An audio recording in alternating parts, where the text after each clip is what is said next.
Class 4 का chapter number 7 है soils of India. Soil मतलब मिट्टी, इंडिया मतलब हमारा देश भारत। तो भारत की जो मिट्टियां हैं, इंडिया में जितनी मिट्टियां हैं उनके बारे में हम लोग पढ़ेंगे। तो soil is a normal resource, natural resource which is found on the surface of the earth. आप सबको पता है कि अर्थ के सरफेस पे हमें सॉइल प्राप्त होता है, मिट्टी प्राप्त होती है। It is the upper most layer of the earth, और पृथ्वी की सबसे ऊपर की जो लेयर होती है वही होता है soil. Soil is one of the reasons of life on our planet. और मिट्टी एक बहुत बड़ा रीजन होती है हमारे लाइफ का, यानी कि हमारे जो प्लैनेट है उस पर जो जीवन है उसका एक बहुत बड़ा रीजन सॉइल भी है। Living beings depend on soil for their food. We take our food from plants and they need soil to make their food and to grow. और हमें जीवन के लिए मिट्टी बहुत जरूरी है। क्यों? क्योंकि प्लांट्स जो होते हैं वो मिट्टी में ही उगते हैं और प्लांट से ही कितनी सारी सब्जियां और फ्रूट्स हम लोग खाकर जीवित रहते हैं। तो मिट्टी जो है वो बहुत जरूरी है। Soil consists of very small particles of rocks, manure and water. मिट्टी के अंदर बहुत छोटे छोटे कण होते हैं, किसके? रॉक के, मैन्योर के एंड वाटर के, पानी के। Soil is formed by the weathering of rocks, process of breaking off rocks and तो ये किससे बना है? जो सॉइल है वो किससे बना था, तैयार किससे हुआ था? रॉक से, ब्रेकिंग ऑफ रॉक से तैयार हुआ था। और weathering is a very slow process of breaking off rocks into very small pieces. और अगर मौसम जो होता है, जो पानी होता है, वर्षा होती है और जो हवाएं होती है, वो सब सॉइल बनाने में मदद करती हैं। कैसे मदद करती हैं? जब ये हवाएं और जो सॉइल होती हैं ये पर्वतों को, रॉक्स जो होते हैं ना, पहाड़ जो होते हैं, उनका इरोजन करती हैं, उनको डिस्ट्रॉय करती हैं और उसके थ्रू एकदम छोटे छोटे कणों में जो मिट्टी है वो तैयार हो जाती है। The weathering of rocks takes place due to working of natural agents like temperature, water, winds and rays. These agents break the large pieces of rock into smaller pieces and create soil. और जब पानी होता है और जब बरसात होगी और हवाएं चलेंगी और तरह तरह का जो मौसम बनेगा, उससे जो रॉक्स हैं वो टूटते हैं और टूटकर बड़े बड़े रॉक्स जो है वो छोटे छोटे पीसेस में कन्वर्ट हो जाते हैं। और उन्हीं पीसेस में से जो सबसे जो स्मॉल पार्टिकल होता है वो क्या बन जाता है? मिट्टी बन जाता है, सॉइल बन जाता है। This is a very slow process. It takes the thousands or millions of years to form soil. और ये बहुत धीमी प्रक्रिया है, बहुत स्लो प्रक्रिया है, बहुत धीमी रफ्तार से मिट्टी बनती है। And soil contains dead plants and animals, mineral, water and air. और मिट्टी में बहुत क्या क्या होता है? डेड प्लांट्स होते हैं, एनिमल्स होते हैं, मिनरल्स होते हैं और पानी भी होता है।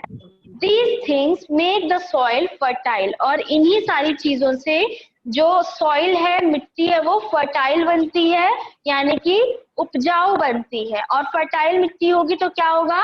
अच्छी क्रॉप्स ग्रो करेंगी और उसमें से अच्छे अच्छे प्लांट्स ग्रो करेंगे।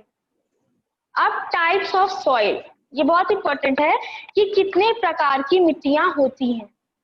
There are different types of soils found in our country. हमारे कंट्री में तरह तरह की soils पाई जाती हैं।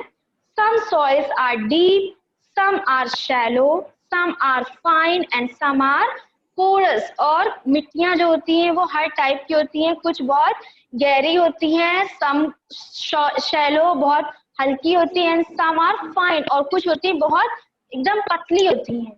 Their colors are also different from one another. India has many 6 types of soils. और इंडिया के अंदर, भारत के अंदर 6 प्रकार की सॉइल्स होती हैं।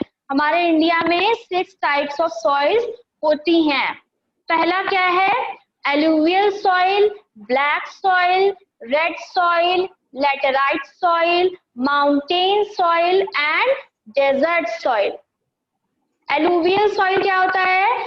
Alluvial soil is found in the northern plains and the coastal plains. जो alluvial soil होता है वो northern plains पे पाया जाता है, north के plains पे पाया जाता है and coastal rivers which come from the Himalayan mountains and और कहाँ से पाया जाता है? coastal rivers से जो हिमालय से आती हैं. This soil is made up of line slit brought down by the rivers. और ये जो soil होता है ये मिट्टी कहाँ से निकलती है? rivers से. जो नदियों के किनारे जो lines होती है ना वहाँ पे जो मिट्टियाँ होती हैं वहाँ से निकलती है. The plateau bring large quantities of sand and silt with them. और जो plateau होता है वो ढेर सारी मात्रा में मिट्टियाँ तैयार करता है. The rivers deposit slit around their banks and areas. This is the most fertile soil of India. और जो नदियों के किनारे जो नदी होती है, नदी में पानी होता है ना उसके किनारे किनारे जो मिट्टियाँ होती है, जो घासें होती है, उसकी जो सॉइल होती है वो सबसे उपजाऊ सॉइल मानी जाती है, वो सबसे फर्टाइल मानी जाती है. The soil is good for growing crops such as wheat, rice, maize, sugarcane and cotton, jute, pulses, tobacco and oil seeds. और ये जो सॉइल होती है ये बहुत सारी फसलों को उगाने में बहुत मदद करती है. और वो फसलें कौन सी हैं? Wheat, rice, maize, sugar cane, cotton, jute, pulses, tobacco and oil seeds. अब ब्लैक सॉइल जो काली मिट्टी होती है वो क्या होती है? Black soil is found in Gujarat, Maharashtra, Madhya Pradesh, Chhattisgarh, Karnataka and parts of Andhra Pradesh. ये जो काली मिट्टी होती है ये इन सारे पार्ट्स में पाई जाती है, इन जगहों पर पाई जाती है. This soil is black in colour. और ये मिट्टी कैसे होती है? कलर में ब्लैक होती है, काली होती है, इसलिए इसको काली मिट्टी कहा गया है. इट इज फॉर्म्ड बाय लेव डिपॉजिट्स. और ये कई सारी जो चीजें होती हैं जमीन के अंदर उनसे बनी होती हैं. The black soil is very fertile for growing cotton and sugarcane. जो ब्लैक सॉइल होता है, जो काली मिट्टी होती है, वो शुगर केन और कॉटन उगाने के लिए बहुत हेल्प करती है. और अब क्या आता है? Red soil. जो लाल मिट्टी होती है वो क्या होती है? Red soil is mostly found in south India. जो साउथ इंडिया है वहां पर ज्यादातर रेड सॉइल पाई जाती है. It is found in the states of Tamil Nadu, Karnataka, Madhya Pradesh, Chhattisgarh, Orissa, Jharkhand and north eastern state of Assam, Arunachal Pradesh, Nagaland, Manipur, Mizoram, Meghalaya and Tripura. इन सारी जगहों पर रेड सॉइल पाई जाती है. तो हमने आपको बताया रेड सॉइल कहाँ कहाँ पर पाई जाती है. Iron oxide is present in the soil. जो आयरन ऑक्साइड होता है वो भी लाल मिट्टी में पाया जाता है. This soil is less fertile than alluvial soil and the black soil. और जो रेड सॉइल होता है ये ब्लैक सॉइल से और एलुवियल सॉइल से कम उपजाऊ होता है. This soil is good for growing jowar, bajra, pulses and groundnuts. और ये जो सॉइल है ये किसके लिए बहुत उपजाऊ है? ज्वार की खेती के लिए, बाजरा की, पल्सेस की और ग्राउंडनट्स की खेती के लिए बहुत इंपॉर्टेंट है. Laterite soil. लैटेराइट सॉइल क्या होता है? Laterite soil is found in areas which have high temperature and receive heavy rainfall. जो लैटेराइट सॉइल होता है ये कहाँ पर पाया जाता है? हाई टेम्परेचर और हैवी रेनफॉल में. Laterite soil is found in thin layers along the edge of the ocean plateau and east covering small parts of Tamil Nadu and Odisha in the south, a small part of Chota Nagpur in the northwest and Meghalaya in the north past. ये सारी जगहों पर जो laterite soil होता है वो पाया जाता है. और ओशंस के किनारों पर और भारी वर्षा जब होती है तब उसके थ्रू ये मिट्टी जो होती है ये आ जाती है. Laterite soil is made from laterite rocks. ये लेटेराइट रॉक्स से बनी होती है. It is rich in iron oxide but it lacks nitrogen, potash. और इसमें नाइट्रोजन पोटैश की मात्रा कम होती है. Manures and fertilizers are added to make this soil more fertile. This soil is good for growing tea, coffee, rubber and cashew nut. Cashew nut, rubber, T, coffee ये सब उगाने के लिए लेटेराइट सॉइल बहुत यूज की जाती है और इसको और उपजाऊ बनाने के लिए इसमें मैन्योर और फर्टिलाइजर्स डाले जाते हैं, जो खाद होती है और कई तरह के जो फर्टिलाइजर होते हैं जिससे जो मिट्टी होती है वो और उपजाऊ बन जाती है। माउंटेन सॉइल, अब जो माउंटेन जो पर्वत के जो मिट्टियां होती हैं वो कौन सी होती हैं? Mountain soil is found in the hilly areas of the states of Jammu and Kashmir. Jammu Kashmir के हिली एरियाज में ये मिट्टी पाई जाती है। हिमाचल प्रदेश, उत्तराखंड, सिक्किम एंड अरुणाचल प्रदेश में भी ये मिट्टी पाई जाती है। This soil is very rich in humus and organic matter. Crops such as wheat, maize, barley, spices, teas and coffee are grown in this soil. ये सारी जो crops है, फसलें हैं, ये इस मिट्टी में पाई जाती हैं। This soil is good for orchards where fruits are grown. अब जो लास्ट सॉइल है वो कौन सी है? Desert soil. जो रेगिस्तान की मिट्टी होती है वो क्या होती है? Desert soil is found in the place of scanty rainfall in Rajasthan and Gujarat. ये कहाँ पर पाया जाता है? रेत, वो जो डेजर्ट की मिट्टी होती है वो राजस्थान और गुजरात में पाई जाती है जहाँ पर रेगिस्तान होता है। हाँ, this soil contains sand, so it is also called sandy soil. और इसमें सैंड होता है, रेत होती है, इसीलिए इसको सैंडी सॉइल भी कहा जाता है। This soil is not fertile. With the help of proper irrigation, some crops like millet, pulses, wheat, gram, dates and cotton can be grown in this soil. और ये सारी जो फसलें हैं ये यहाँ पर इस मिट्टी में आसानी से उगाई जाती है। सॉइल इरोजन, सॉइल इरोजन क्या है? मिट्टी जब उखड़ती है तो वो क्या होता है, उससे क्या होता है? The top soil is the fertile part of the soil. जो सबसे ऊपरी मिट्टी होती है पृथ्वी पर वो सबसे उपजाऊ भाग होती है मिट्टी का। It is very light and soft. ये बहुत हल्की और सॉफ्ट होती है। The fertile soil is carried away by the natural forces like wind and water. This process of wearing and carrying away of the fertile top soil is known as soil erosion. जब बारिश होती है और जब हवाएं चलती है तो आपने देखा होगा मिट्टी उखड़कर चली जाती है, पानी के साथ भी मिट्टी बह जाती है और हवा में भी बहुत सारी मिट्टी आती है ना।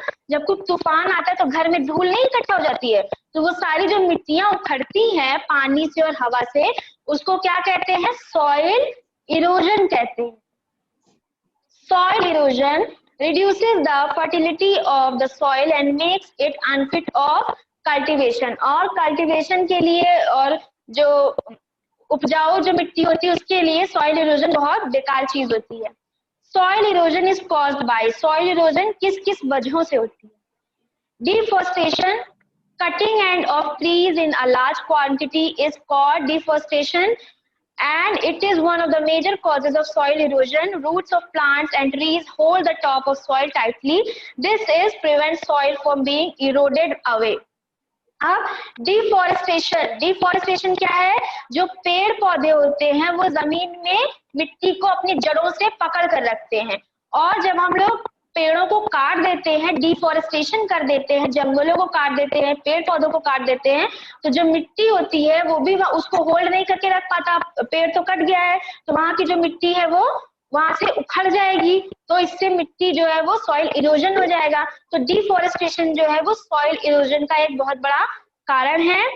ओवर ग्रेजिंग एनिमल्स, और जो ओवर ग्रेजिंग एनिमल जो जानवर चर जाते हैं, जो सारी घासों को पौधों को नष्ट कर देते जानवर खा जाते हैं, उससे भी सॉइल इरोजन होता है। एंड रॉन्ग फार्मिंग प्रैक्टिसेस, और गलत तरीकों से मिट्टी में खेती करने से भी सॉइल इरोजन होता है। सॉइल कंजर्वेशन, अब मिट्टी को बचाना कैसे है, मिट्टी को कैसे बचा सकते हैं? प्रिवेंशन ऑफ, पहला देखते हैं प्रिवेंशन डिफॉरेस्टेशन। सबसे पहले तो हमें डिफॉरेस्टेशन को रोकना पड़ेगा, पेड़ पौधों को काटने से, जंगलों को काटने से रोकना पड़ेगा। और planting more and more trees which is called afforestation, और ढेर सारे जब पेड़ उगाएंगे तो उसको क्या कहेंगे? एफोरेस्टेशन कहेंगे। Farmers reduce soil erosion bye planting with wind breakers. Wind breakers are rows of trees with check soils blowing away by wind। और जो किसान होते हैं वो वो होता है प्लांट होता है जिसका नाम क्या है, विंड ब्रेकर्स। उसको जब उगाएंगे तो उसकी वजह से भी जो मिट्टी है वो नहीं उड़ेगी। Terrace farming, contour ploughing and strip cropping help the conserve soil. अगर हम लोग टेरेस पर फार्मिंग करेंगे, छत के ऊपर खेती करने के बहुत सारे तरीके आ गए आजकल, उससे भी मिट्टी को बचाया जा सकता है। Construction of dams and embankments reduce soil erosion. और डैम्स बनाना, बांधों को बनाना, इन सारी चीजों से मिट्टी को बचाया जा सकता है। और मिट्टी के बचाने के जो तरीके हैं पेज नंबर 45 पर आपको यहाँ लास्ट में सारे शो किए गए हैं कि मिट्टी को कैसे बचाते हैं। तो यहाँ से आपका ये चैप्टर एंड होता है।